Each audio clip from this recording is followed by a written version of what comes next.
तडीपार आरोपीचा खापरखेड्यात रक्तरंजित कहर. पोलिसांच्या नाकावट्टीत चून गँगवार कायदा झोपेत का? खापरखेडा पोलीस स्टेशन हद्दीतील वार्ड क्रमांक 2 परिसरात एका धक्कादायक हल्ल्याने संपूर्ण परिसरात भीतीचे वातावरण निर्माण झाले आहे.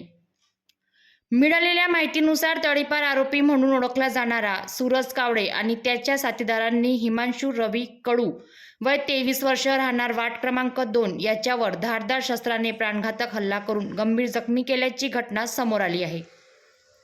या प्रकरणी खापरखेडा पोलीस स्टेशनमध्ये भारतीय न्याय संहिता अन्वये गुन्हा दाखल करण्यात आला आहे. मात्र या घटनेनंतर अनेक गंभीर प्रश्न उपस्थित होत आहेत. तडीपार असलेला आरोपी सूरज कावडे खापरखेडा हद्दीत मुक्तपणे कसा फिरत होता? त्याच्या हालचालीची माहिती स्थानिक पोलिसांना नव्हती का? स्थानिक नागरिकांमध्ये अशी चर्चा रंगत आहे की काही दिवसापूर्वीच संबंधित आरोपी पोलीस स्टेशनमध्ये दिसून आला होता. जर हे सत्य असेल तर त्याच्यावर आवश्यक कार्यवाही करण्याऐवजी त्याला VIP ट्रीटमेंट का देण्यात आली?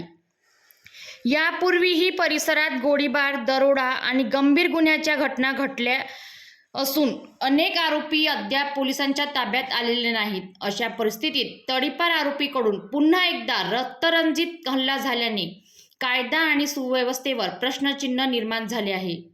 स्थानिक नागरिकांमध्ये भीतीचे वातावरण असून जर तडीपार आरोपीच पोलिसांच्या नजरेआड राहून अशा घटना घडवत असतील तर सामान्य नागरिकांनी सुरक्षिततेसाठी कोणाकडे पाहावे, असा संतप्त सवाल उपस्थित केला जात आहे. या संपूर्ण प्रकरणाची सखोल चौकशी होणार का? तडीपार आरोपी खापरखेड्यात कसा पोहोचला? त्याला कोणाचे संरक्षण होते का? या सर्व प्रश्नांची उत्तरे आता नागरिक मागत आहे.